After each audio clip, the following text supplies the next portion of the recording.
Hello, friends. Welcome to Backside Story Musings of a Gastroenterologist. Post 4 The Brand New Doctor Delight versus Terror. To my biggest glee, I was accepted in internal medicine residency program at the University of Connecticut. I moved with few clothes and books to Hartford, Connecticut, via Long Island, New York, from Punjab, India. The first year of residency in the US is called internship. Its duration lasts 1 year.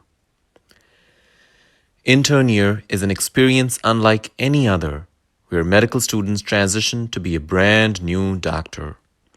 Being called a doctor is a privilege, and there are many wonderful things that come with it. For example, I was excited to put the studied scientific theories into action, interact with and influence patients' lives in a meaningful way for the betterment of their lot and mine. However, as you may have heard, that internship is also one of the most difficult years for most doctors, regardless of their specialty. Learning curves are steep, demands are huge, a hierarchical power structure in medicine, 36-hour work shifts are a few of the reasons that made internship an extraordinarily intense experience. Over the years, I have defined interns as a batch of inexperienced doctors with crisp white coats and mixed emotions. Emotions of delight, terror, and zeal. I was one of them in July 2004. It was a tiring, rousing, and an unforeseen experience. Let me share with you some of the astonishments from one of the foundational years of my life as a physician in the US. Number 1. Diversity. America is all about diversity. My intern class had about 35 of us, representing 10 different countries and 5 different continents.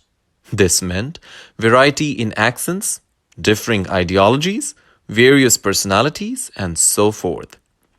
My intern class was also quite eclectic in terms of age distribution.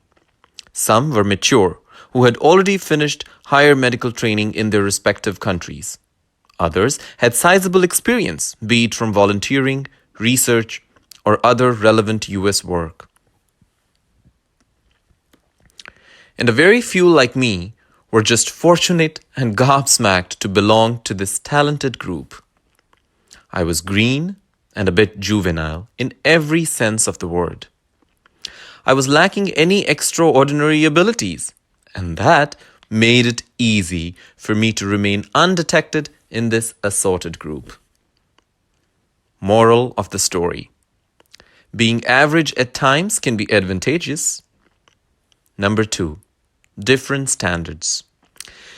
In India, there was a strong emphasis on ingesting the knowledge in the book, as opposed to truly assimilating it. Continuous cramming at times would cause me brain cramps. For example, I had to learn 10 causes of constipation, 20 causes of diarrhea, and so forth. And if I only knew 9 or 19, I could drop by 15,000 ranks in an entrance exam for residency. It is not an exaggeration by any means. Fiercely competitive and overcrowded. That is incredible India. I always thought as a physician knowledge is power, and I must admit that constant overstuffing of my mind with medical data has served me well over the years. However, the yardstick in the US during internship was astoundingly different. I wasn't expected to diagnose and treat patients without help. Ability to perform complex, mindful medical exercises didn't win me any extra bonus points either. The stress, however, was in performing designated duties, exhibit professionalism, communicate effectively, be nice, say thank you and please as often as I blinked my eyes. Moral number 2.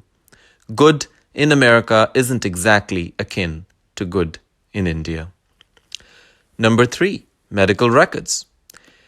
Interns both in India and in the US are expected to write daily progress notes in patients' medical records. Nonetheless, in India, it used to be a brief note, just documenting the patient is alive, improving, and devoid of complications. Isn't it astounding that as an intern here, writing progress notes alone accounted for about 80% of my daily workload? The longer the note, more credible it was considered. The entire medical system in the US is heavy on documentation of every little detail. Long and detailed notes are helpful and at times serve as a communication tool between the providers. But most importantly, these lengthy transcripts help provide information during a lawsuit. Moral number 3. Where there is work in America, there is a danger of a lawsuit. Be afraid. Number 4. Culture of abundance. One of the best things as an intern in the US, there was never a shortage of any materials or minds to do my job. I didn't need to use gloves, aprons, shoe covers, or hats, unlike India. I had access to nurses, social workers, care coordinators, pastors, and of course, different medical specialists to help with patient care. I also had a good access to coffee, juice, and ready-to-eat soups to pull me through an 80-hour work week.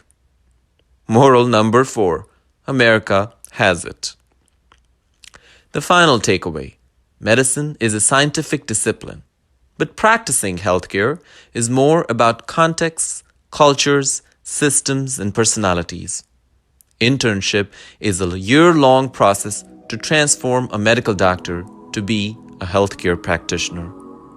Have you practiced or received healthcare in different countries or settings? What were your experiences about medical care in different settings? Any thoughts about this post that resonated with you the most? I would love to hear your own takeaways, thoughts, or suggestions. Please chime in. Please subscribe, comment, share, and advise. Thank you so much for listening. Keep smiling.